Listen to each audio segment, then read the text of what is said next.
उहाँको नाउँलाई धन्यवाद दिनेछौँ। आज संसारमा दुःख विराम विपत्ति दिने घुमिरहेको छ, तर तपाईँ र म भित्र आज परमेश्वर हुनुहुन्छ। आउनुहोस् यो समय हामी उहाँलाई धन्यवादको प्रार्थना चढाउनेछ। हे सर्वशक्तिमान परमेश्वर पिता, यो दिनमा हामी तपाईलाई धन्यवाद चढाउँदछौँ, कारण तपाईले आफ्ना सन्तहरूलाई यसरी एकीकृत गर्नुभएको छ। एउटै मन, एउटै विचार, एउटै सोच दिनुभएर आज तपाईले आज हामीलाई यो दिनमा एकीकृत गर्नुभएको छ। प्रभु तपाईँ हामीसँग हुनुभएको छ प्रभुजी, कारण आज वचनले भन्दछ, जहाँ तिमीहरू 2 वा 100 भन्दा बढी भएर मेरो नाउँलाई पुकार्छौ, म तिमीहरूको माझमा हुनेछु भन्नुभएको छ। र प्रभु आज तपाईँ हाम्रो माझमा हुनुहुन्छ भने हामी जान्दछौँ। हामीले गाउने गरेका यी गीत, हाम्रो सङ्गीत, हाम्रो धुनहरूबाट प्रभु तपाईँको महिमा भएको होस्, तपाईँको उपस्थिति, तपाईँको भरपुरी, तपाईँको अगुवाई हामीलाई दिनुभएको छ। प्रभुजी धन्यवाद येशू प्रभुको नाउँमा, आमेन। आउनुहोस् हामी भजन गाउँदै उहाँको नाउँलाई धन्यवाद चढाउनेछौँ। हामी भन्नेछौँ, महान प्रभुलाई महिमा, परम प्रभुलाई प्रशंसा, यो मेरो जीवनको चाहना।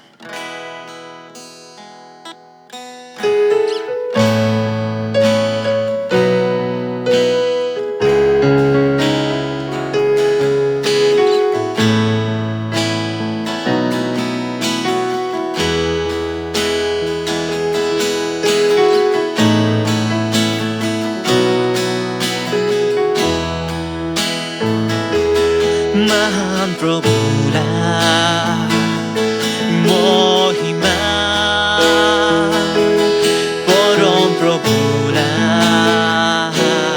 प्रशंसा, महान प्रभुलाई महिमा, परम प्रभुलाई प्रशंसा। मेरो जीवनको चाहना, हालेलुया, होसाना, हालेलुया, होसाना। वर्तमान मेरो यीशुको हातमा, वर्तमान मेरो यीशुको हातमा, भविष्य पनि तपाईको साथमा। वर्तमान मेरो यीशुको हातमा, भविष्य पनि तपाईको साथमा। यहाँ नदिन्छु साथीमा छु प्रभुहरूका प्रभुमा। यहाँ नदिन्छु साथीमा छु प्रभुहरूका प्रभुमा। महान प्रभुलाई महिमा,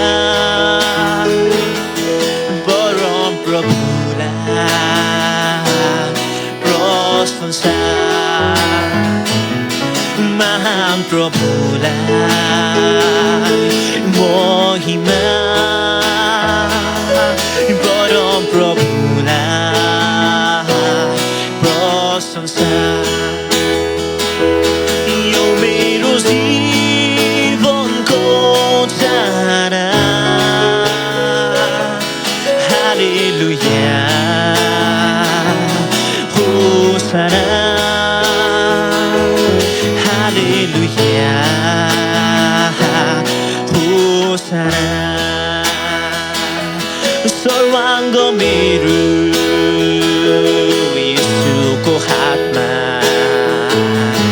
अर्पण गर्छु, धन्यवाद साथमा।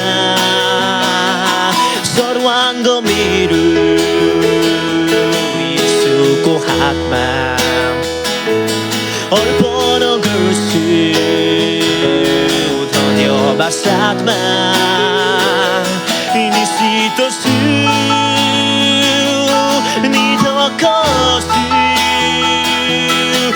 राजाहरूका राजामा निश्चित छु निधको छु राजाहरूका राजामा महान प्रभुलाई महिमा परम प्रभुलाई प्रशंसा महान प्रभुलाई महिमा परम प्रभुलाई प्रशंसा यो मेरो जीवनको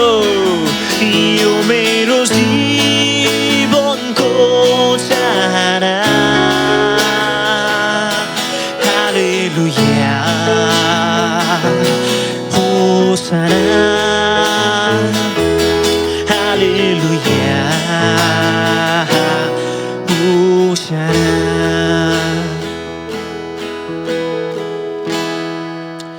साँच्चै नै परमेश्वरलाई महिमा भएको होस्।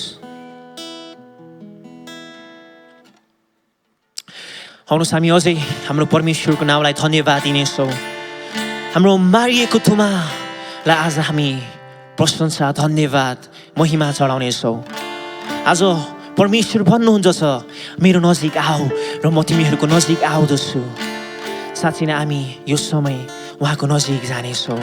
यो चूर्ण हृदय लिएर हामी उहाँको नजिक जानेछौँ। हामी भन्नेछौँ महिमा मारिएको थुमालाई।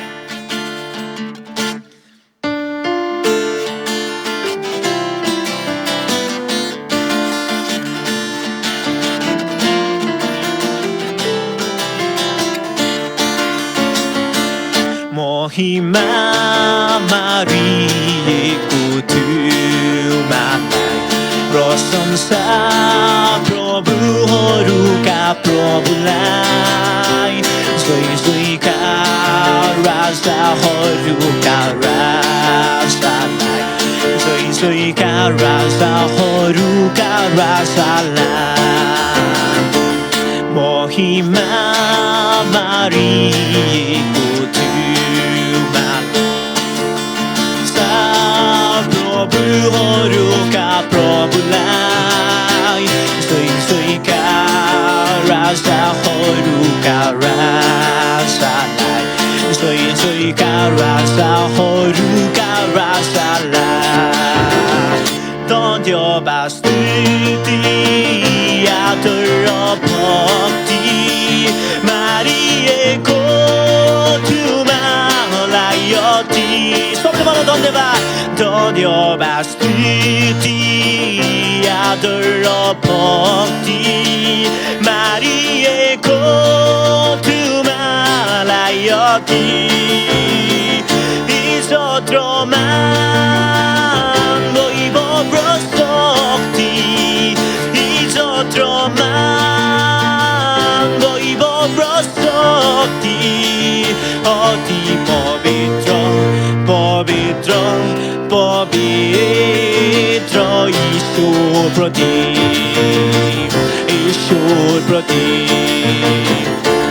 महिमा मारिएको थुमालाई प्रशंसा प्रभुहरूका प्रभुलाई जय जयकार राजाहरूका राजालाई जय जयकार राजाहरूका राजालाई होसाना आमेन गौरव र कीर्ति मारिएको थुमालाई अति होसाना आमेन गौरव र कीर्ति मारिएको थुमालाई अति प्रणाम र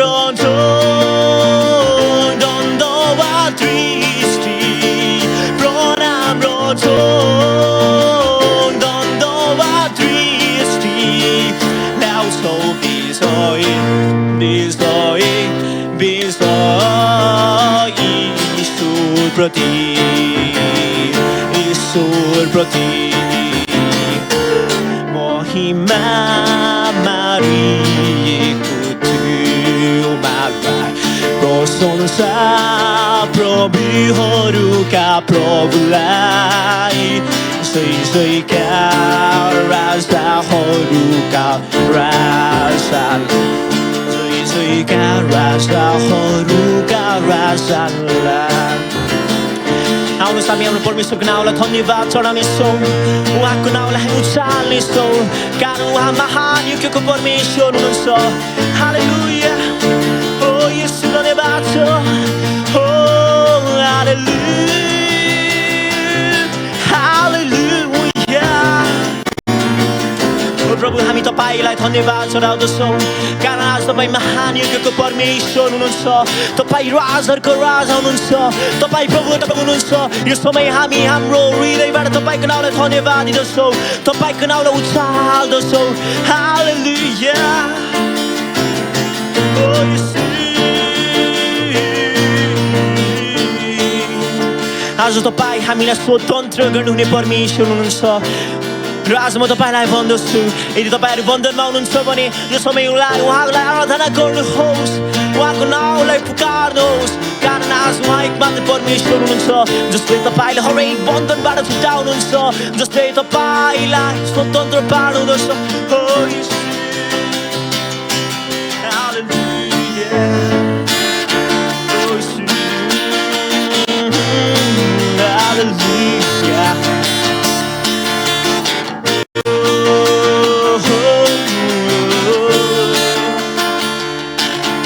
प्रभु तपाईको नजिक आज हामी आउँदछौँ यो समय हामी आफैलाई होच्याउँदछौँ तर तपाईलाई हामी उचाल्दछौँ परमेश्वर हामी तपाईको नाउँलाई धन्यवाद दिँदछौँ हो येशू धन्यवाद स्तुति आदर र भक्ति मारिएको तुमालाई अति धन्यवाद स्तुति आदर र भक्ति मारिएको तुमालाई अति इज्जत र मान वैभव र शक्ति इज्जत र मान वैभव र शक्ति अति पवित्र पवित्र पवित्र ईश्वरप्रति ईश्वरप्रति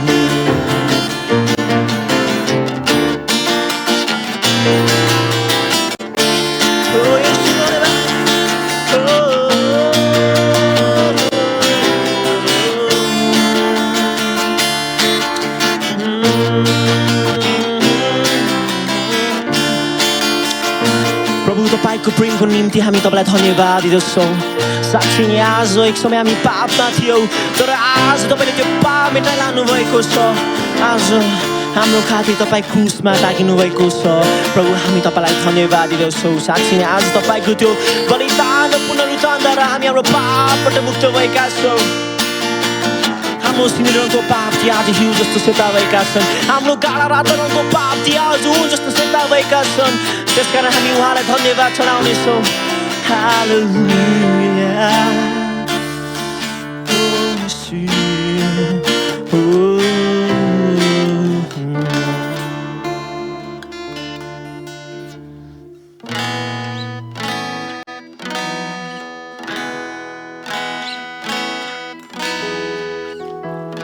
साँच्चै नै आज हामी जस्तो तुच्छलाई तपाईँले उठाउनु भएको छ र आफ्नो आराधक बनाउनु भएको छ धन्यवाद छ प्रभु तपाईँको यो प्रेमको निम्ति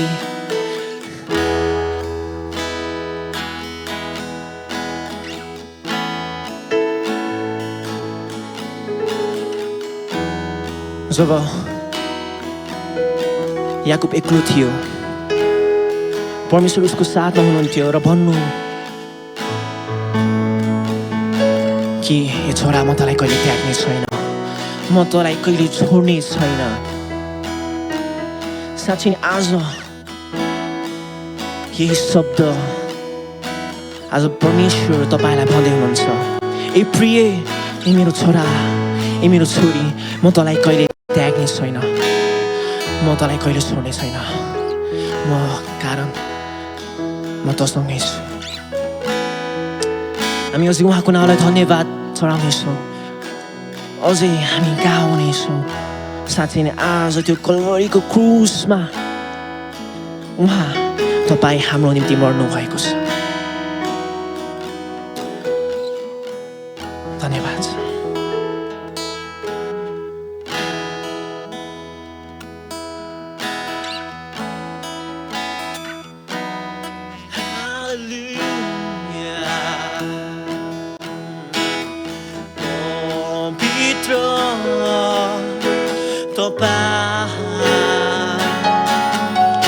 मेरो निम्ति कल्भरी क्रुसमा जानुभयो,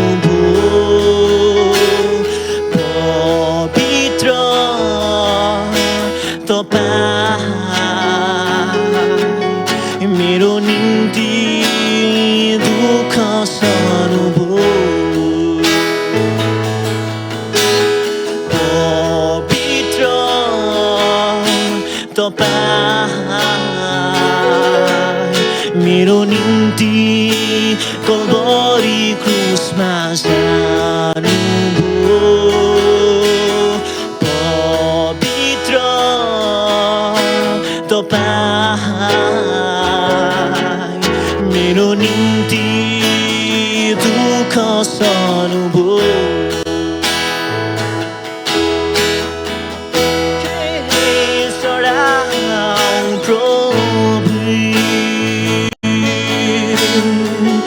यो क्षुद्र जीवनबाट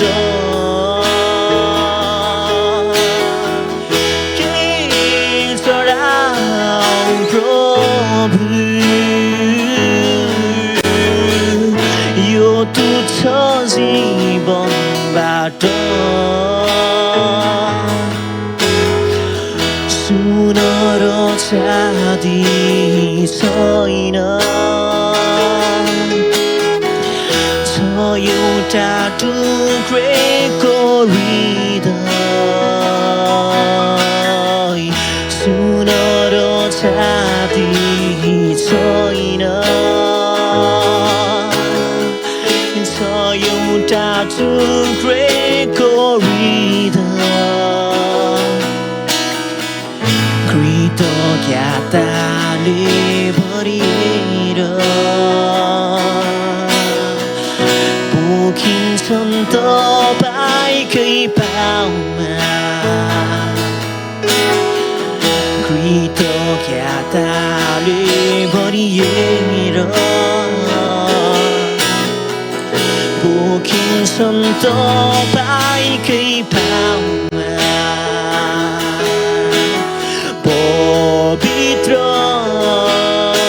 तपाईँ मेरो निम्ति कल्भरी क्रुसमा जानुभयो, पवित्र तपाईँ मेरो निम्ति दुःख सहनुभयो, मेरो निम्ति दुःख सहनुभयो, मेरो निम्ति दुःख सहनुभयो। साँच्चै नै आज त्यो दुःख कष्ट त्यो चोटहरू आज हामी खानुपर्ने थियो, हामी लिनुपर्ने थियो, तर त्यो तपाईँले आफै लिनुभएको छ, आफ्नो माथि उठाउनु भएको छ। प्रभु यस्तो अनन्त प्रेम तपाईँले हामीहरूलाई गर्नुभएको लागि हामी तपाईँलाई धन्यवाद दिँदछौँ। धन्यवाद येशू, धन्यवाद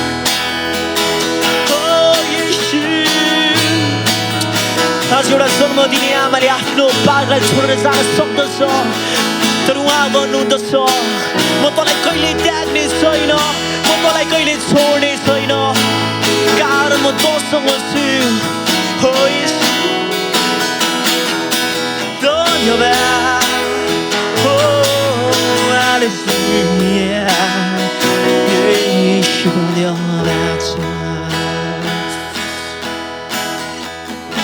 प्रभु फेरि हामी तपाईँलाई धन्यवाद दिँदछौँ कारण म गिरेको थिएँ आज उठेको छु दलदली हिलमा फसेको थिएँ तर आज तपाईँले मलाई निकाल्नु भएको छ धन्यवाद छ तपाईँको प्रेमको लागि धन्यवाद छ यो सुन्दर जीवनको लागि धन्यवाद धन्यवाद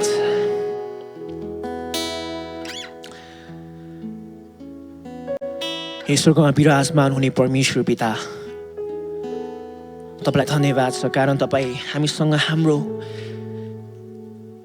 यो आराधनामा तपाईँ हामीसँग हुनुभयो प्रभु तपाईँको उपस्थितिको लागि तपाईँको भरपुरीको लागि तपाईँको अगुवाईको निम्ति धन्यवाद छ प्रभुजी धन्यवाद आज हामीले गरेका यी आराधना हामीले चढाएका यी महिमाबाट आज तपाईँ महिमित हुनुभएको लागि धन्यवाद धन्यवाद हाम्रा परमेश्वरलाई महिमा आदर भक्ति प्रशंसा शक्ति सदा सर्वदा भइरहोस् आमेन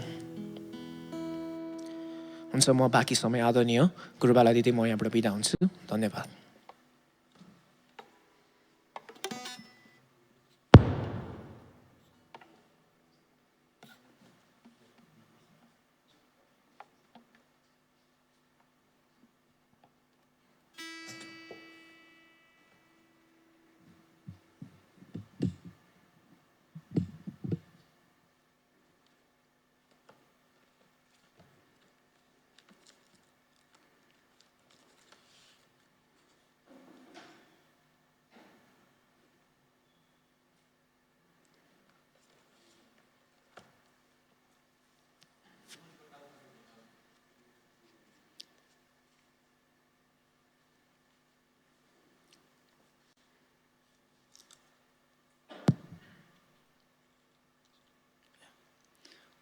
यहाँहरू सबैलाई जय मसीह र यो सङ्गतिमा म फेरि पनि स्वागत गर्दछु हामी अहिले अनलाइन स्वरूपको सङ्गतिमा छौँ यसलाई बाध्यता नसम्झनुहोस् किनकि परमेश्वरको आराधना गर्ने तरिकाहरू विभिन्न प्रकारका छन् हामी जहाँ पनि जहिले पनि उहाँको आराधना गर्न सक्छौँ नरकमा बाहेक प्रविधिको लागि प्रभुलाई हामीले धन्यवाद दिनुपर्ने हुन्छ कारण हामी यसरी काँचको पर्दामा भएर पनि त्यसमा भए पनि सङ्गति गर्न सकिरहेका छौँ र सङ्गतिको यो खाँचोलाई हामी यो तरिकाबाट पनि पुरा गर्नेछौँ हाम्रो प्रार्थना सधैँ हुनुपर्दछ कि भौतिक तवरले चाँडोभन्दा चाँडो सँगै समूहमा बसेर आराधना गर्न सकौँ त्यो दिन पनि आउने नै छ किनकि सबै कुराको सीमा छ अहिले जुन प्रकारले हामी अनलाइन माध्यमबाट गरिरहेका छौँ यो अनलाइनलाई हामीले यस्तो प्रकारले चाहिँ प्रेरणाको रूपमा लिनुपर्ने हुन्छ जब भेला भएर सङ्गति गर्न सक्ने अवस्था हुनेछ तब त्यतिखेर त्यही प्रेरणा त्यही जोसलाई लिएर फेरि सामूहिक तवरले भेला हुँदछौँ हामीले यो अनलाइन स्वरूपमा पनि सङ्गति गर्न सकेनौँ त्यसमा पनि हामीले इमान्दारिता देखाएनौँ भने सायद भोलि सामूहिक तवरले आराधना गर्ने मौका पाउँदाखेरि पनि हाम्रो इच्छाहरू मरेर जानेछन् र त्यो बेलामा पनि हामी सङ्गतिमा जुट्ने छैनौँ त्यस कारणले गर्दाखेरि प्रविधिको माध्यमबाट भए पनि हामी सङ्गतिमा जुटिरहनेछौँ हामी एकछिन प्रभुको वचनलाई ध्यान दिनेछौँ हामी आज रोमी 9 अध्यायको 30 देखि 33 पदमा आइपुगेका छौँ हामीले धेरै लामो समयदेखि नै रोमीको पत्रबाट एउटा श्रृङ्खला सुरुवात गरेका थियौँ आज हामी रोमीकै पत्र 9 अध्यायको 30 देखि 33बाट वचन सुन्नेछौँ हामी सबैजना पढौँ अब हामी के भनौँ धार्मिकताको पछि नलाग्ने अन्य जातिहरूले धार्मिकता प्राप्त गरेका छन् अर्थात् विश्वासद्वारा पाइने धार्मिकता तर व्यवस्थामाथि आधारित भएको धार्मिकताको पछि लाग्ने त्यस इस्राएलले त्यो व्यवस्था पुरा गर्न सकेन किन किनकि धार्मिकता कर्महरूमाथि आधारित छ भन्ठानेर तिनीहरूले विश्वासद्वारा धार्मिकता खोजेनन्। तिनीहरू ठेस लाग्ने ढुङ्गामा ठक्कर खाएर लडेका छन्। जस्तो लेखिएको छ, हेर म सियोनमा एउटा ढुङ्गा राख्दछु जसमा मानिसहरूलाई ठेस लाग्छ, एउटा चट्टान जसले तिनीहरूलाई लडाउँछ, तर उहाँमा भरोसा राख्ने कोही शर्ममा पारिने छैन। प्रभुले यो वचन पढाइमा हामी सबैलाई धेरै धेरै आशिष दिउन्। आउनुहोस् हामी प्रार्थना गरौँ। प्रभु, तपाईँले जसरी यो वचन लेख्नको लागि पवित्र आत्माको प्रेरणा दिनुभएको थियो, आज पनि हामी तपाईँको प्रेरणाको माग गर्दछौँ। हामीले बुझ्नु परेको छ, साथै मैले बुझाउनु परेको छ। आज तपाईँको उपस्थितिको माग गर्दछौँ येशू प्रभुको नाउँबाट, आमेन। हामीले कतिपटक परमेश्वरद्वारा प्रेम गरिएका मानिसहरूलाई घृणा गरिरहेका हुँदछौँ। उहाँद्वारा सुरक्षित पारिएकाहरूलाई हामीहरू गिल्ला गरिरहेका हुँदछौँ, हेला गरिरहेका हुँदछौँ। वास्तवमा यहुदीहरूको समस्या त्यही नै थियो। परमेश्वरले ख्रीष्ट येशूद्वारा अन्य जाति भनेर चिनिने जो चाहिँ गैर यहुदीहरू हुन्, तिनीहरूलाई चुन्नु भएको थियो विश्वासद्वारा।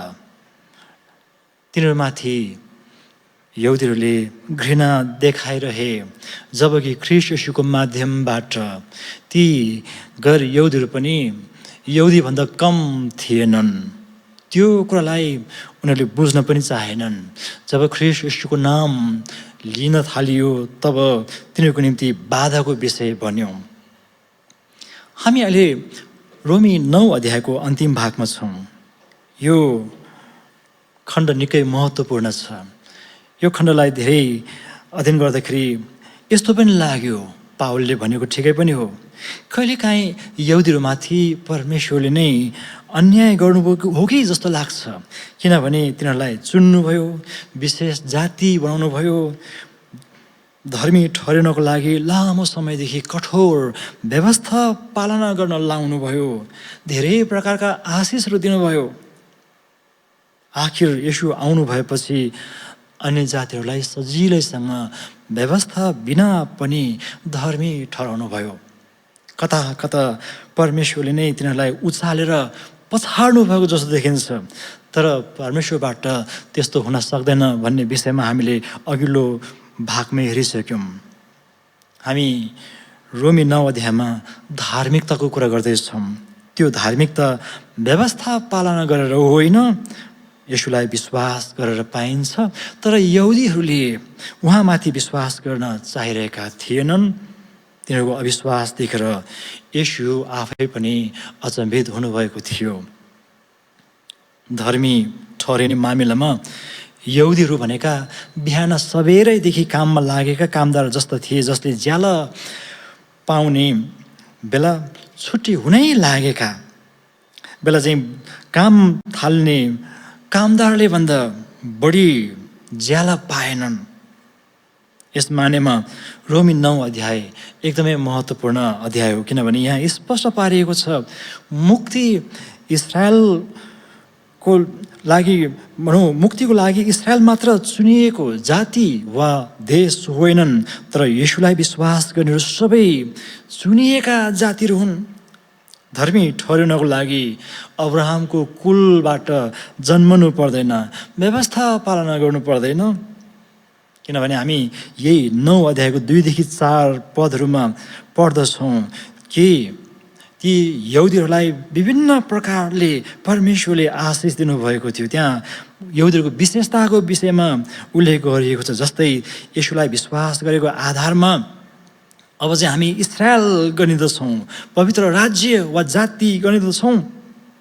यहाँ चाहिँ इस्राएल भनेर लेखिएको छ। तपाईँ 4 पदमा हेर्नुहोस्, तिनीहरू इस्राएलीहरू हुन्।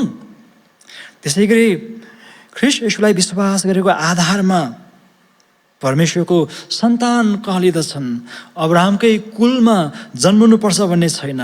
येशूलाई विश्वास गरेको आधारमा परमेश्वरको महिमी दर्शन प्राप्त गर्दछन्। हामी सबैले ख्रीष्ट येशूद्वारा परमेश्वरको महिमालाई देख्यौँ। पिताको महिमा पुत्रद्वारा प्रकट भएको कारण गर्दाखेरि अब हामीलाई यहुदीलाई जस्तै छुट्टै परमेश्वरको महिमा देखाइराख्नु पर्दैन। त्यसै गरी हामीहरू करारमा प्रवेश गरिसकेको छौँ ख्रीष्ट येशूको रगतद्वारा। अब व्यवस्था चाहिँदैन। यहुदीले चाहिँ घमण्ड गर्थे हामीसँग व्यवस्था छ, तर अन्य जाति, हामी पनि अन्य जाति नै हौँ।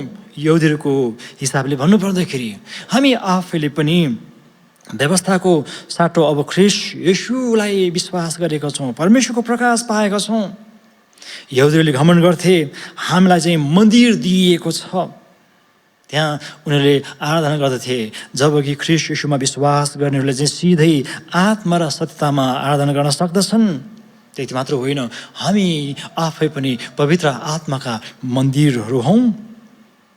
येशूमा गरिने विश्वासद्वारा नै परमेश्वरको प्रतिज्ञामा सामेल हुँदछौँ। अब चाहिँ हामी यहुदीले जस्तै दाबी गर्न सक्छौँ हामी प्रतिज्ञाका सन्तान हौँ। तपाईँ देख्नुहुन्छ यहुदीहरूको अर्को विशेषता यही 9 अध्यायको 5 पदमा पूर्वजहरूको विषयमा लेखिएको छ। यहाँ अब हामी येशूलाई विश्वास गरेको आधारमा अब्राहमका सन्तान हौँ। हाम्रो पूर्वजहरू विश्वासको पूर्वज भनेर चाहिँ हामी अब्राहमलाई चिन्दछौँ। त हिजो अन्य जाति भनेर हेला गरिएका मानिसहरू यहुदीहरूको तुलनामा कुनै प्रकारले पनि कमजोर छैनन्, किनभने येशूमा विश्वासद्वारा यो सम्भव भएको हो। तपाईँ आफै पनि यहुदीभन्दा कम हुनुहुन्न प्रिय मित्रहरू। ख्रीष्ट येशूलाई विश्वास गरेको आधारमा तपाईँले पनि यहुदीले जस्तै दाबी गर्न सक्नुहुन्छ, अझ बढी दाबी गर्न सक्नुहुन्छ। तिनीहरू त पुरानो करारको युगमा थिए, हामी त नयाँ करारको युगमा छौँ। ख्रीष्ट येशूद्वारा हामीहरू चुनिएका मानिसहरू हौँ। मुक्ति पाउनको लागि अब कहाँका, कुन जातिका, कुन रङका, कस्ता हैसियतका, पुरुष कि स्त्री भन्ने कुराले केही फरक पार्दैन। येशूमा गरिने विश्वास चाहिँ प्रमुख हो, किनकि अहिले हामी विश्वासद्वारा मुक्ति पाउने युगमा छौँ। त्यसको लागि परमेश्वरले अनुग्रह दिनुभएको छ। त यहुदीहरू पछाडि पर्नुमा तिनीहरूले येशूमाथि विश्वास गर्न नसक्नु हो, बरु तिनीहरू जस्तो सुकै मेहनत गर्न तयार भए, तर विश्वास गरेको भरमा सजिलैसँग धर्मी ठहरिन्छ भन्ने कुरो स्वीकार गर्न तयार भएनन्। जसकारण येशूको नाम सुन्ने बित्तिकै र उहाँको नाउँमा विश्वास गरेकै कारणले बडो सहिलो हुन्छ विश्वास गर्नु चाहिँ। मुक्ति चाहिँ यति सहिलोसँग पाइन्छ भन्ने कुरा सुन्दाखेरि तिनीहरूलाई बाधा हुँदो रहेछ। ख्रीष्ट येशू तिनीहरूको लागि बाधक बन्नुभएको होइन, बरु उहाँको नाउँ सुन्ने बित्तिकै तिनीहरू चाहिँ बाधा हुने गरी जीवन बिताउनेहरू थिए। यो त भयो यहुदीहरूको कथा, यहुदीहरूको एउटा अवस्था। तर क्रिस्चियनहरूले पनि येशूलाई बाधाको कारण बनाइरहेका छन् भने यो वचन हाम्रो लागि पनि हो। त ख्रीष्ट येशूलाई हामीले बाधक सम्झनु भएन। एउटा शब्द चलाइन्छ नेपालीमा, घाँडो, अलिकति अनौठो सुनिन्छ। ख्रीष्ट येशूलाई कतिपल्ट हामी क्रिस्चियनहरूले बाधा दिने, बाधक सम्झेर चाहिँ हेरिरहेका हुँदछौँ। त्यो गरौँ, ख्रीष्ट येशूले चाहिँ मनाइ गर्नुहुन्छ, यो गरौँ, ख्रीष्ट येशूले चाहिँ मन पराउनुहुन्न। त्यो हिसाबले कता कता हामी आफैलाई सीमाभित्र राखेर ख्रीष्ट येशूलाई चाहिँ बाधा दिने ईश्वरको रूपमा लिने पनि गरेका छौँ। त्यो चाहिँ ठिक होइन। त्यस कारणले गर्दाखेरि येशूलाई हाम्रो जीवनमा बाधक वा घाँडो हुन नदिनको लागि सबैभन्दा पहिला हामीले दाबी गर्नुपर्दछ, त्यो हो विश्वासद्वारा धार्मिकता। 30 देखि 32 पदलाई हामी एकछिन सँगै राखेर हेरौँ। यी पदहरूमा सीमित रहेर हेर्ने हो भने विश्वास र व्यवस्था पालन दुईटा विपरीत कुराहरू हुन्। विश्वास भनेपछि हृदयदेखि ओठबाट येशूलाई प्रभु भनेर स्वीकार गर्नु हो, मूल्य चुकाउनु पर्दैन, सजिलोसँग धर्मी ठहरिने तरिका हो यो। यसको लागि परमेश्वरलाई हृदय मात्र दिए पुग्छ। ख्रीष्ट येशूलाई विश्वास गर्नु भनेको चाहिँ धर्मी ठहरिनको लागि मैले गरेको होइन तर प्रभुले नै गर्नुहुन्छ भन्ने त्यो विश्वास लिनु हो, त्यो अवधारणालाई चाहिँ काम गर्न दिनु हो। हामी धर्मी ठहरुनुमा हाम्रो कुनै देन छैन। अर्कोतिर व्यवस्थाको कुरा गर्ने बित्तिकै हामीले यो बुझ्नु पर्दछ कि मूसालाई परमेश्वरले दिनुभएका विभिन्न रीतिथिति पालना गर्ने कुरो, बिहान उठेदेखि बेलुका नसुतेसम्म अनेक नियमहरू पालना गर्नुपर्दथ्यो। व्यवस्थै व्यवस्था, नियमै नियम। यो चाहिँ हृदयको कुरा नभएर धर्म विधिको पालनामा आधारित छ। यसमा चाहिँ धर्मी ठहरिनको लागि परमेश्वरले मेरो लागि केही गरिदिनुहुन्छ भन्ने नभएर मैले नै गर्नुपर्छ भन्ने खालको चाहिँ अवधारणाले काम गरेको हुन्छ। त्यसो हुँदाखेरि जहिले पनि परमेश्वरलाई खुसी पार्नका लागि एकदमै लागि पर्नुपर्ने भन्ने कुरो व्यवस्थामा हुँदछ, जबकि परमेश्वरलाई हामी खुसी पार्न सक्दैनौँ। व्यवस्थाको कुरा गर्दाखेरि व्यवस्था नराम्रो होइन, त्यो पनि परमेश्वरले नै दिनुभएको हो। तर व्यवस्थाको एउटा औचित्य छ, त्यसको चाहिँ उपदेयता वा त्यसको उद्देश्य छ। चाहिँ यसको उद्देश्य चाहिँ के भन्नुहुन्छ भने पापको ज्ञान नभएकोलाई पाप सिकाउनु हो, पाप चिनाउनु हो, र अन्तमा पाप चिनिसकेपछि येशूद्वारा सदाको लागि त्यो पापलाई खारेज गर्नु हो। व्यवस्थाले पाप चिनायो र पाप क्षमाको लागि येशू कहाँ जाने बाटो खोलिदियो। पापलाई सधैँको लागि अन्ध गर्ने तरिका चाहिँ यही हो। तर दुःखको कुरो हो, लामो समयदेखि व्यवस्था पालना गर्नलाई व्यस्त रहने यहुदीहरूले ख्रीष्ट येशूलाई विश्वास गरेनन्। त आज हामीले बुझ्नुपर्ने यहुदी र क्रिस्चियन बीचको भिन्नता यही हो। तिनीहरू व्यवस्था पालना गरेर धर्मी ठहरिने कोसिस गर्दछन् भने क्रिस्चियन विश्वासीहरूले चाहिँ व्यवस्था बिना ख्रीष्ट येशूलाई विश्वास गरेर धर्मी ठहरिने कुरामा विश्वास गर्दछन्। हो, ख्रीष्ट येशूमा विश्वास गरेर मात्रै हामी धर्मी ठहरिन्छौँ। हो, व्यवस्था पालन गरेर धर्मी ठहरिने युग पनि थियो। त्यसको लागि विभिन्न रीतिविधिहरू गर्नुपर्दथ्यो। यसलाई हामीले व्यवस्थाको युग भनेर परिभाषित गर्ने गरेका छौँ। पुरानो करार हो त्यो, तर त्यो व्यवस्था येशू नहुन्जेलको लागि दिइएको थियो, अस्थायी थियो। यसलाई हामी यसरी पनि भन्न सक्छौँ, सूर्योदय नहुन्जेल चम्केको तारा जस्तो थियो। व्यवस्थाअनुसार येशू आउनुभयो संसारमा, यहुदी नै भएर आउनुभयो, यहुदीहरूकै बिचमा रहनुभयो, यहुदीहरूकै बिचमा सेवा गर्नुभयो, किनकि मुक्ति यहुदीद्वारा आउँछ भन्ने कुरो परमेश्वरले तोकिदिनु भएको थियो। येशू ख्रीष्टले यहुदीहरूलाई सजिलोसँग धर्मी ठहरिने उपाय सिकाउनु भयो, तर तिनीहरूले धर्मी ठहरिनको लागि विश्वास गर्नुको साटो बाधक सम्झेर उहाँलाई क्रुसमा टाँगेर पन्छाइदिए। यहुदीहरूको समस्या यो हो।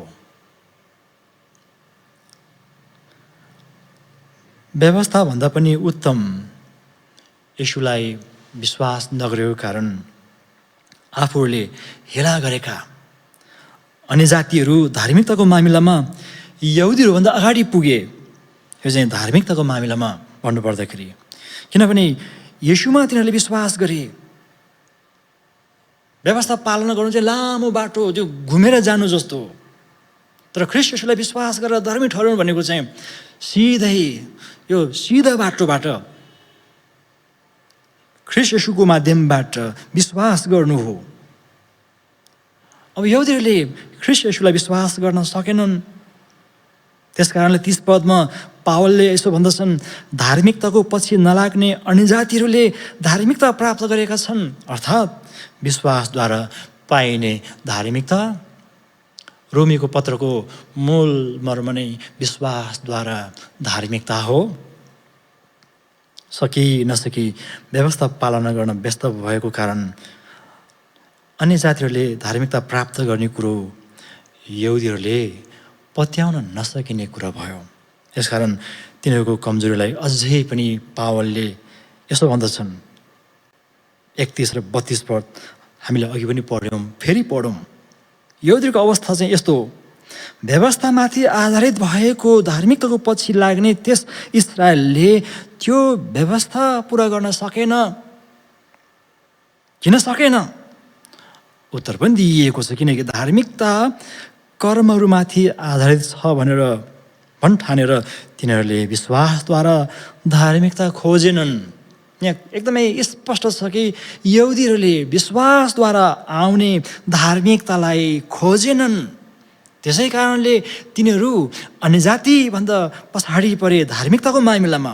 अझै बाँकी भाग पढौँ, तिनीहरू ठेस लाग्ने ढुङ्गामा ठक्कर खाएर लडेका छन्। को हुन् ठेस लाग्ने ढुङ्गा भन्ने कुरा हामी एकछिनपछि हेरौँला। त व्यवस्था र विश्वास दुईटा अलग कुराहरू हुन्। व्यवस्था पालना गरेर कोही पनि धर्मी ठहरिँदैन, बरु परमेश्वरको अनुग्रहमा येशूमाथि विश्वास गरेर धर्मी ठहरिन्छ। उद्धार पाउने योजना परमेश्वरले त्यसरी चाहिँ साँचेर राख्नु भएको छ। यसको लागि तपाईँले एफएसी 2:8 पनि पढ्न सक्नुहुन्छ। धर्मी ठहरिने अर्को उपाय दिइएकै छैन र यो बाहेक अर्को उपाय अपनाएर धर्मी ठहराउने प्रयास गर्नेको लागि येशू बाधा दिने ढुङ्गा ठहरिनुहुन्छ। यहुदीको लागि भएको यही नै हो। अब तपाईँ र मैले यतिखेर सिक्नुपर्ने कुरा के हुन सक्छ? तपाईँलाई लाग्न सक्छ यो यहुदीको विषयमा लेखेको रहेछ। हो, यहुदीको विषयमा लेखिएको, तर हामीले आज चाहिँ हामी क्रिस्चियनको लागि लेखिएको भनेर स्वीकार्नु पर्ने हुन्छ। हामी मध्ये कतिले क्रिस्चियन जीवनलाई साह्रै नै भारी सम्झेका छौँ। वास्तवमा जीवन चाहिँ भारपूर्ण नै छ। यो भारी भएको कारणले सजिलो पार्नको लागि नै ख्रीष्ट येशू संसारमा आउनुभएको हो। त्यसै कारणले गर्दा हामी पढ्दछौँ उहाँ जीवन दिन आउनुभयो, त्यो पनि थोरै मात्रको होइन, प्रशस्त मात्रको जीवन। र सबै पापलाई चाहिँ उहाँले आफ्नो काँधमा लिनुभयो कारणले गर्दाखेरि अब हामी सहिलैसँग जीवन बिताउन सक्दछौँ, किनकि उहाँले हाम्रो सबै बोझहरू उठाइसक्नु भएको छ। त्यसै कारणले गर्दाखेरि गलाती 5:1 पढ्न पाउनुहुन्छ, हामी स्वतन्त्रताको लागि स्वतन्त्र पारिएका छौँ, अब स्वतन्त्र भएर जिउन सक्दछौँ, बाध्य भएर होइन। अहिले हामी यहाँ सङ्गति गर्दछौँ, तपाईँ अहिले जुम वा अनलाइनका अरू माध्यमबाट यहाँ उपस्थित हुनुभएको छ, तपाईँ बाध्य भएर उपस्थित हुनुभएको होइन। तपाईँमा भएको स्वतन्त्रताको कारणले गर्दाखेरि त्यो स्वतन्त्रतालाई व्यक्त गर्नको लागि तपाईँ परमेश्वरको उपस्थितिमा आउनुभएको छ। हाम्रा पापका भारीहरू उहाँले बिसाइसक्नु भएको कारणले, उहाँमा बिसाएको कारणले गर्दाखेरि अब हामी स्वतन्त्र भएको छौँ। हामीलाई धेरैपल्ट आफ्ना पापका भारीहरू थाहा हुन्छ। कतिपल्ट त यस्तो पनि लाग्दो रहेछ, सायद मेरो पाप परमेश्वरले उठाएर फाल्न सक्नुहुन्न। हामीलाई त्यो महसुस हुन्छ, मेरो पाप यति गम्भीर छ कि अब परमेश्वरले पनि केही गर्न सक्नुहुन्न। अनि कतिपल्ट हामीहरू त्यो महसुस भएपछि सिधै परमेश्वर कहाँ जानुको साटो, हाम्रा पापका भारीहरू उहाँमा बिसाउनुको साटो कतिपल्ट हामी उपायहरू खोज्दछौँ छोटो बाटोबाट। परमेश्वरले राख्नुभएको यो उपाय बाहेक अर्कै उपाय अपनाएर हामी यताउति भौतारिँदछौँ। तर प्रिय मित्रहरू, हामी जानुपर्ने चाहिँ परमेश्वर कहाँ नै हो। हाम्रा पापका भारीहरू हामीसँग छन्, त्यसलाई तपाईँले सजिलैसँग बिसाउन सक्नुहुन्छ, किनकि ख्रीष्ट येशूले त्यो पापलाई उठाउनको लागि आफ्नो काँध थापिराख्नु भएको छ। त्यस कारणले गर्दाखेरि तपाईँले परमेश्वरलाई खुसी पार्नको लागि यहुदीले जस्तै गर्नु पर्दैन। के तपाईँले परमेश्वरलाई आफ्ना क्रियाकलापबाट खुसी पार्न सक्नुहुन्छ? सक्नुहुन्न। तपाईँलाई मेरो क्रियाकलापले खुसी पार्ने हो भने त उहाँ त हाम्रो प्रयासबाट खुसी पारिनु हुने परमेश्वरमा गनिनुहुन्थ्यो। त प्रिय मित्रहरू, हाम्रा भारहरू छन् भने यहुदीले जस्तै अटेरी भएर नबसौँ, र परमेश्वरलाई त्यो भारीलाई परमेश्वर कहाँ बुझाइदिउँ। दोस्रो हामी एउटा भागलाई हेर्दछौँ, त्यो हो 33 पद।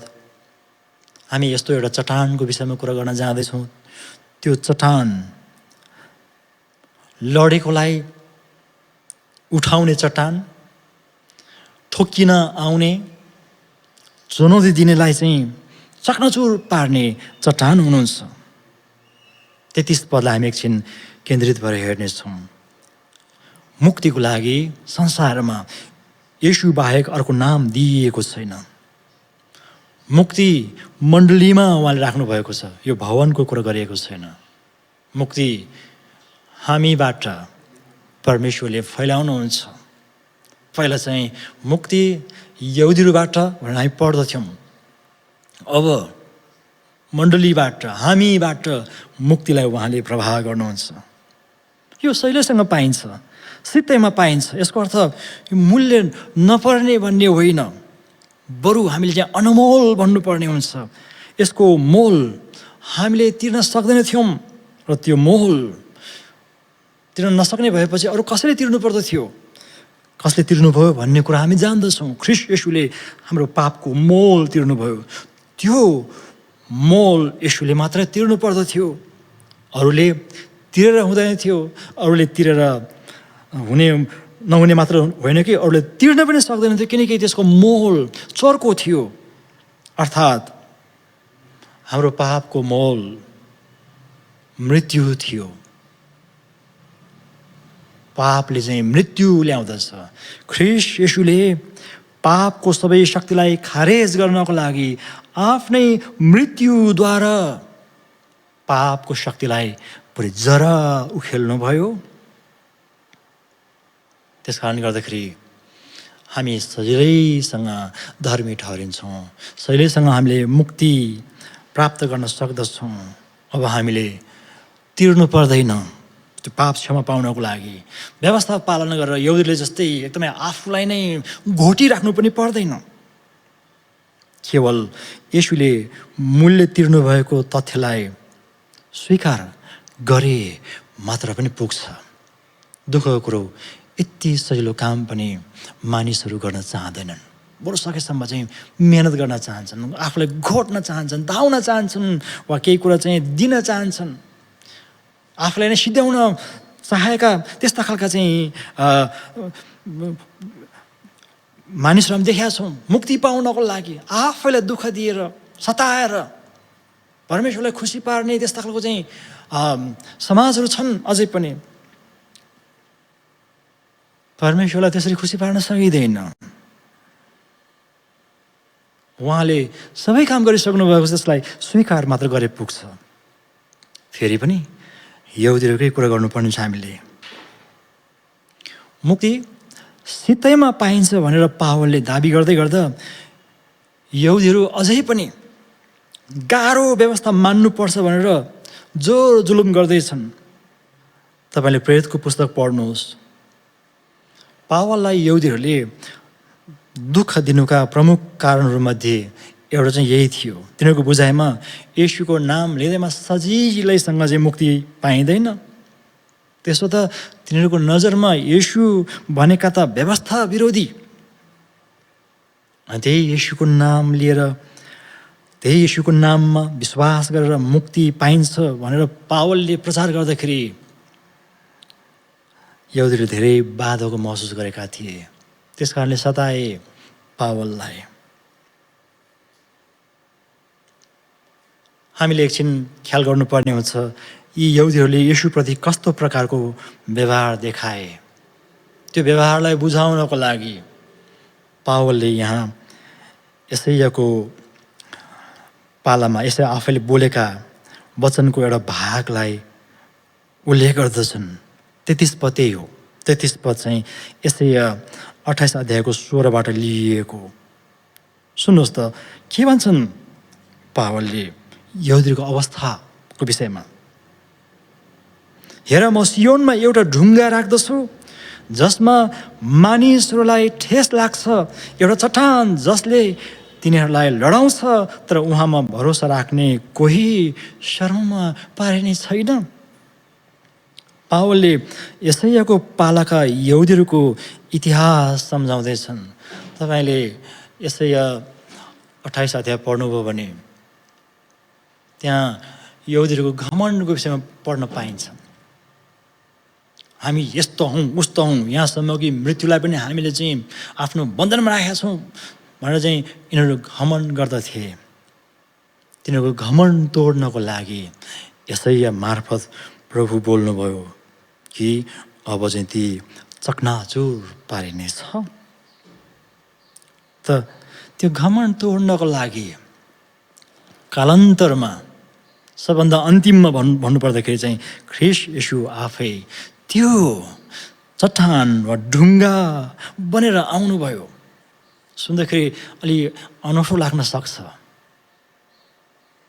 जुन घमण्ड उनीहरूसँग थियो, त्यो घमण्डको माध्यमबाट हामी चाहिँ व्यवस्था पालना गर्ने भनेर चाहिँ घमण्ड गरेर जुन शान देखाउँदथ्यो, त्यो शान, त्यो घमण्ड तोड्नुभयो ख्रीष्ट येशूले, चकनाचुर पार्नुभयो।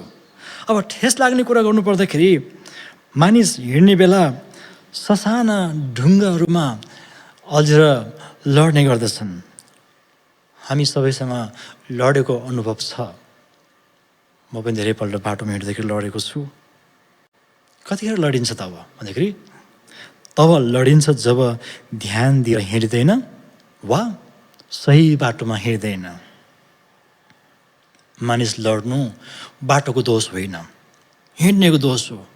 मानौँ सडकको किनारमा भएको बिजुलीको खम्बामा कोही गएर चाहिँ ठोकिन्छ भने खम्बाको दोष होइन, त्यो त ठोकिनेको दोष हो। यहुदीहरू चाहिँ त्यसरी चाहिँ जिरहेका थिए। उनीहरूको अवस्था तपाईँ हेर्नुहुन्छ भने उनीहरूले चाहिँ ख्रीष्ट येशूलाई बाधा, आफ्नो बाटोमा चाहिँ छेक्ने बार सम्झेका थिए। विश्वास गरौँ पत्याउन गाह्रो, नगरौँ भन्दै पनि ख्रीष्ट येशूको तेजलाई उनीहरूले सामना गर्न सकिरहेका थिएनन्। येशू आफै बार जस्तो बाधा दिने बाधक त हुनुहुन्न, तर यहुदीहरूले यस्तो प्रकारले जीवन बिताउँदै थिए कि उहाँलाई देखेपछि तिनीहरू त्यत्तिकै बाधा सम्झन्थे। ख्रीष्ट येशूलाई बाधा दिने बाधक सम्झेर बाटोको ढुङ्गा चाहिँ टिपेर तिनीहरूले नफालेका पनि होइनन्। क्रुसमा टाँग्नु भनेको यही नै हो।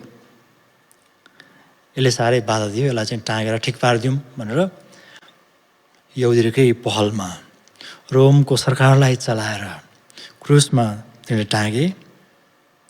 तर तपाईँ देख्नुहुन्छ क्रुसको त्यो मृत्युबाट येशू झन् शक्तिशाली ढुङ्गो बन्नुभयो। मत्ती र लुकाको सुसमाचारमा येशू आफैले त्यो ढुङ्गाको विषयमा बताउनुहुन्छ। म मत्ती 21 अध्यायको 42 देखि पढ्दैछु, सुन्नुहोस्। यस्तो छ, येशूले तिनीहरूलाई भन्नुभयो, के तिमीहरूले कहिले धर्मशास्त्रमा पढेनौ? येशू ख्रीष्टले आफू खुसी बोल्नु भएन, उहाँले वचनलाई नै पढेर सुनाउनु भयो। त्यसै कारणले गर्दा वचनलाई हामी ध्यान दिन्छौँ। ख्रीष्ट येशू आफै वचन मुताबिक संसारमा आउनुभएको हो र वचन मुताबिक नै उहाँले काम गर्नुभयो। त्यसै कारणले गर्दा उहाँले भन्दै हुनुहुन्छ कि तिमीहरूले कहिले धर्मशास्त्रमा पढेनौ? अब उहाँले भन्नुहुन्छ, जुन ढुङ्गालाई भवन निर्माण गर्नेहरूले रद्द गरे त्यही चाहिँ कुनाको शिर ढुङ्गो बन्यो। कसको विषयमा उहाँले बताउँदै हुनुहुन्छ भन्ने कुरा तपाईँले एकछिनपछि बुझ्नुहुन्छ। अझ सुन्नुहोस्, यो प्रभुबाट भएको हो अनि हाम्रो दृष्टिमा यो आश्चर्यमय छ। 43 पद, यसै कारण म तिमीहरूलाई भन्दछु, परमेश्वरको राज्य तिमीहरूबाट खोसिनेछ र एउटा यस्तो जातिलाई दिइनेछ जसले त्यसको फल फलाउँछ। यहाँ यहुदीहरूलाई उहाँले भन्नुभएको हो, अब तिनीहरूबाट राज्य खोसिनेछ। अर्थात् जुन उद्देश्यको लागि परमेश्वरले चुन्नु भएको थियो तिनीहरूलाई, ती सबै अब चाहिँ जुन प्रतिज्ञा गरिएको थियो त्यो प्रतिज्ञा अन्य जाति भनेर चिनिने कहाँ उहाँ आफैले नै पुर्याउनु हुनेछ। 44 पद, यस ढुङ्गामाथि खस्ने चाहिँ टुक्रा टुक्रा हुनेछ, तर जसमाथि त्यो ढुङ्गा खस्छ यसले त्यसलाई किच्नेछ। भन्न खोजेको चाहिँ चकनाचुर पार्नेछ, त्यस्तो खालको ढुङ्गा। यो कसको विषयमा चाहिँ प्रभुले भन्नुभयो भन्ने कुरो अब चाहिँ ती मुख्य पुजारी र फरिसीहरूले बुझे। यहाँ लेखिएको छ तब तिनीहरूकै विषयमा उहाँले यो भन्नुभएको हो भन्ने बुझे। 46 पद, तिनीहरूले उहाँलाई समात्न खोजे तर तिनीहरू भिडसँग डराए किनभने मानिसहरूले उहाँलाई एक अगमवक्ता हुन् भनी ठान्थे। येशूलाई एउटा विशेष नाम दिइएको छ, ढुङ्गा अर्थात् चट्टान। यही नै भनेको छ कुनै ढुङ्गो, काम नलाग्ने भनेर पन्छाइएको ढुङ्गो। अहिले ख्रीष्ट येशू आफै कुनै ढुङ्गो बन्नुभएको छ। हामी चट्टानको विषयमा धेरै कुरा जान्दैनौँ, खालि ढुङ्गा सम्झन्छौँ। तर यसका थुप्रै विशेषताहरू छन्। चट्टानको आयु तोक्न सकिँदैन, यो प्राचीन हो। कति पुरानो हो भनेर चाहिँ हामीले त्यसको आयु निकाल्न सकिँदैन। हो, निकाल्ने विधि त छ तर पनि लगभग त्यो विधिअनुसार 15,000 देखि 20,000 वर्षको फरक हुन्छ भनेर भन्ने गर्दछन्। चट्टानको आयु हुँदैन, ख्रीष्ट येशूको आयु हुँदैन। चट्टान बलियो हुँदछ, ख्रीष्ट येशू सर्वशक्तिमान हुनुहुन्छ। भुइँचालोले पनि चट्टानलाई हलाउन सक्दैन, पहिरोले पनि बलियो चट्टान भएको ठाउँमा पहिरो जाँदैन। घाम पानी खेप्न सक्छ, आँधीबेहरी छेक्छ, यो अटल रहन्छ। यसले पहाडलाई थामेर बस्छ। यस मानेमा येशूलाई चट्टानसँग तुलना गर्नुको अर्थ उहाँको अटलताको तुलना हो। हामीलाई पनि उहाँले आफूसँग थामेर राख्नुहुन्छ जब हामी उहाँमा हुँदछौँ, अर्थात् चट्टान नाम गरेको येशूसँग हुँदछ। तब कसैले पनि हामीलाई हल्लाउन सक्दैन। त ख्रीष्ट येशू यस्तो चट्टान हुनुहुन्छ जो चाहिँ उहाँमाथि टक्कर लिन आउँदछ ती आफै टुक्रिँदछन्। र ख्रीष्ट येशू नाम गरेको चट्टानले थिचेछ भने चकनाचुर हुँदछ। कस्तो प्रकारको चट्टान हो? तपाईँले ढुङ्गा नसम्झनुहोस्, चट्टानमा भएको विशेषतालाई सम्झनुहोस्। यो चट्टान विश्वास गर्न लायकको छ, यो स्थिरताको सङ्केत हो। जब हामी भजन सङ्ग्रह 40को 1देखि 3 पढ्दछौँ, उहाँले पापको दलदले भासबाट मानिसलाई निकाल्नुभयो र बलियो चट्टानमाथि बसाल्नुभयो। चट्टानमाथि बसालिएकाहरूले उहाँको स्तुति गाउन सक्दछन्। त्यो चट्टान मण्डली मार्फत उहाँले प्रस्तुत गर्नुभएको छ। अझै हामी यहाँ 33 पदमा पढ्दछौँ, यो चट्टानमा विश्वास गर्नेहरू कोही पनि सर्वमा पारिने छैन। कस्तो प्रकारको चट्टान हो यो? विश्वास जसले गर्दछ त्यो चट्टानमाथि कोही पनि सर्वमा पर्दैनन्, बरु सर्वमा परेकोलाई उहाँले उठाउनुहुन्छ। त यहाँ एक प्रकारको चेतावनीलाई फेरि दोहोऱ्याइएको छ। येशूलाई विरोध गर्नु भनेको यहुदीहरूको सन्दर्भमा पावलले भन्दछन् कि चट्टानमा आफ्नो टाउको ठोकाउनु जस्तो वा त्यसमाथि लातले हान्नु जस्तो हो। येशूमाथि तिनीहरूले त्यस्तै व्यवहार गरे। नभन्दै येशूमाथि त्यस्तो दुर्व्यवहार गर्नेहरू आफै टुक्रिए। हामीले छोटकरीमा इतिहास हेर्नुपर्ने हुन्छ। ईस्वी सम्वत 70मा यरुसलेमको मन्दिर ध्वस्त पारियो। त्यो गर्व गर्न लायकको मन्दिर थियो। मन्दिर भनेको यहुदीहरूको लागि सर्वस्व थियो। आर्थिक हिसाबले पनि त्यो महत्त्वपूर्ण कुरो थियो, धार्मिक हिसाबले त छँदै थियो। त्यसपछि अरू कुरोहरू पनि त्यसमा जोडिएको थियो। त्यहाँ उनीहरूको चाहिँ मर्म जोडिएको थियो। त्यसलाई खतम हुन दिनुभयो। अहिलेसम्म त्यो मन्दिरको पुनर्निर्माण भएको छैन। याद गर्नुहोस्, ईस्वी सम्वत 70मा त्यो खतम पारिएको थियो, ध्वस्त पारिएको थियो। अहिलेसम्म त्यो बनाइएको छैन। बिचमा बनाउने प्रयास पनि गरियो, सकिएन। त्यो मन्दिर बनेको भए के हुन्थ्यो तपाईँलाई थाहा छ?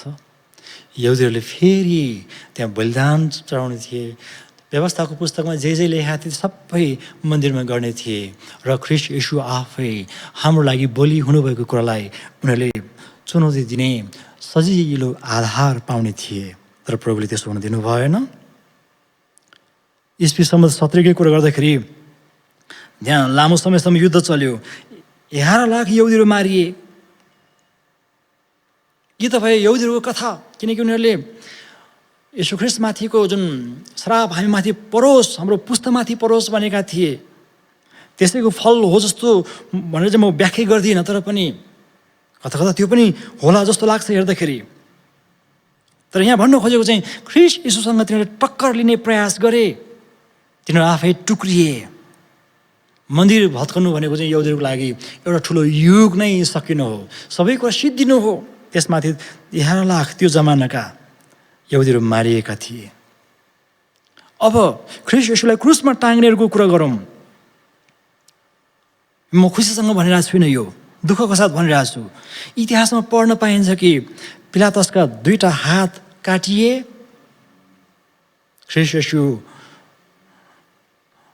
चाहिँ अन्याय नहुँदा पनि, के अरे ख्रीष्ट येशू चाहिँ निर्दोष हुँदै पनि अन्यायमा पर्न दिनेमा उनको ठुलो हात थियो। हामीले हेरोदको विषयमा पढ्दछौँ। हेरोद एन्टिपास स्याउ किरा परेर मरे।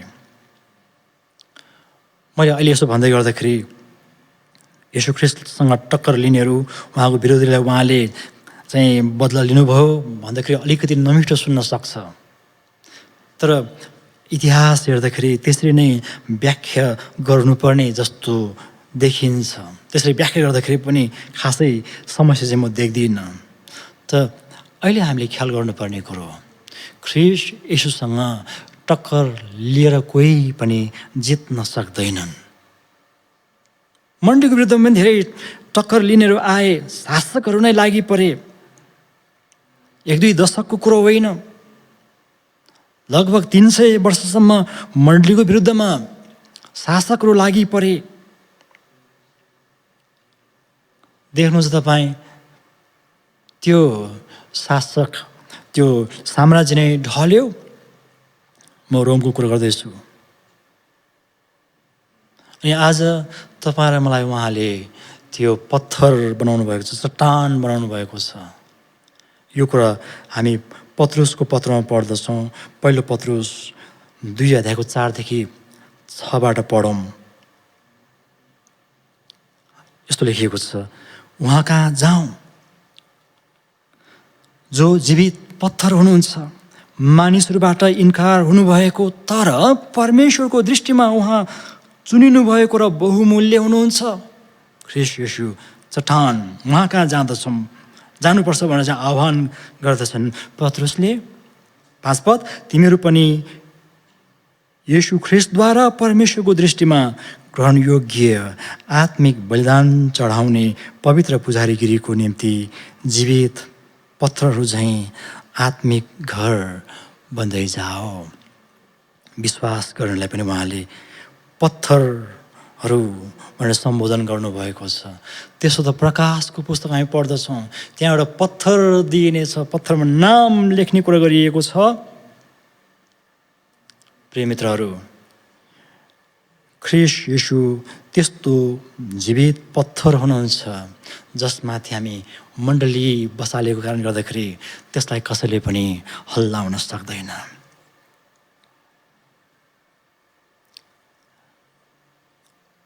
मेरो जीवनमा पनि मैले धेरैपल्ट येशूलाई बाधक भेटाएको छु। उहाँ बाधक त हुनुहुन्न, तर पनि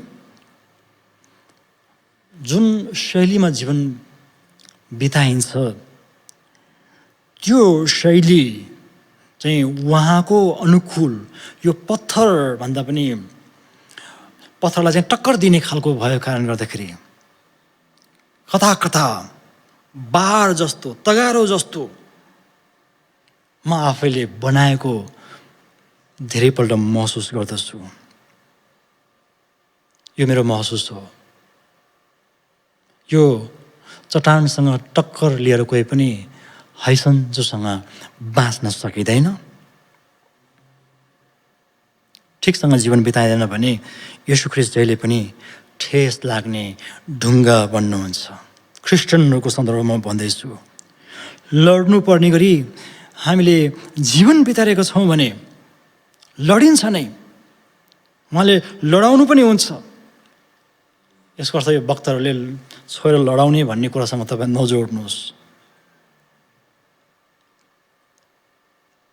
उहाँसँग टक्कर लिन सकिँदैन।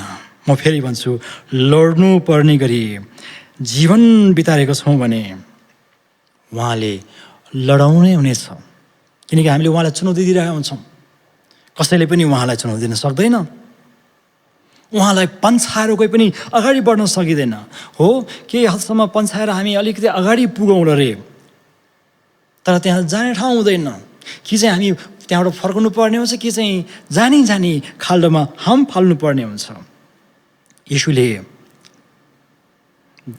धार्मिकतामा जीवन बिताउनेहरूलाई लडाउनुहुन्न, बरु लडेकाहरूलाई उहाँले उठाउनुहुन्छ।